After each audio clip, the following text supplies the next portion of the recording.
It's been an incredible few weeks in these markets. We started with the US election. Since then, we've had two vaccine announcements, and Pfizer, even today, announcing that their vaccine is actually even more effective than it previously pictured. It's now more than 94, maybe 95% effective. So a little bit more good news for these markets. Now, the impact that all of this is having on the markets has been really interesting, focusing really on the US dollar, which has had knock-on effects across a range of these markets.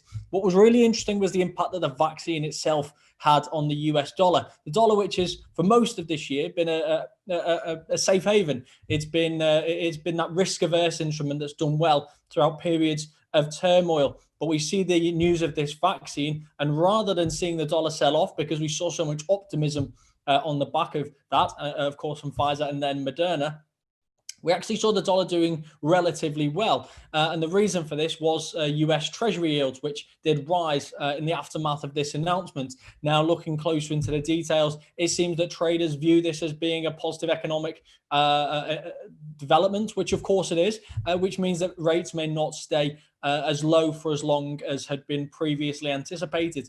The success of these vaccines in these early stages, and there's still more companies that could announce in the coming weeks, does enable the global economy to get back on its feet, hopefully sooner rather than later, and gives us a more sustainable environment in which we can thrive within. Now, that's obviously not been possible until now. We've had lockdowns and we've had reopenings, and now we're back in a lockdown scenario again. So this does give us a more sustainable route out. And the fact that this could come a little bit earlier than people were anticipating gave a massive lift to these markets, but it also did give a little bit of a temporary lift to the US dollar. But what's interesting is that it has seen some downside since then. Now, I think this is just part of the broader downside dollar trend that we have been seeing. So it has remained under a little bit of pressure, and some of the other currencies have performed a little bit better. The one I'm going to focus on today is the pound. The reason being that not only have we seen a lot of movement in the US dollar recently, but we're also entering a really important period as far as the UK is concerned. 4.5 years of talks around Brexit, June 23rd, 2016, when the vote actually happened. And now 4.5 years on, it seems like we're finally getting to the point when we can put the whole situation behind us. The UK can move on outside of the European Union, and the rest of us can move on with our lives as well.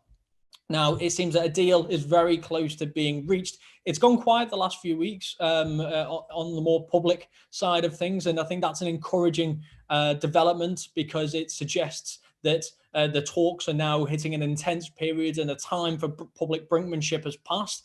And I think that's really been reflected in the currency. But the report suggests that it could be early next week when a deal is officially announced. So that's a good sign. It gives plenty of time for this deal to be ratified by EU Parliament and by the UK Parliament as well. And I think that's going to be a real positive sign for both the EU and most importantly, the UK, because it obviously stands to lose a lot in the event of a no-deal Brexit, particularly in the midst of a global pandemic. So I think this has been a real positive development over the last few weeks for the currency, and we are seeing the pound trading towards the upper end of its ranges, currently pushing the 133 mark. 134 is the key. That's the longer term level of resistance. If we can break above here on a deal, then there could be a nice bit of upside potentially to be had as far as the pound is concerned. Some lost ground to be made up over the last 4.5 years. So it all really hangs, as far as the pound's concerned, on that Brexit deal. What is interesting is, though, that people now expecting a deal for the first time in a few years.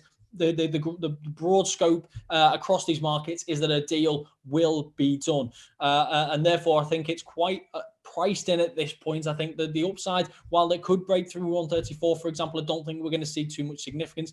The major risk still remains below. If for some obscure, absurd reason these talks fail at the final hurdle, then I think the downside could be quite significant. But I don't think that's what's going to happen. I think a lot of positive negotiations have happened more recently, and we're getting very close to a deal.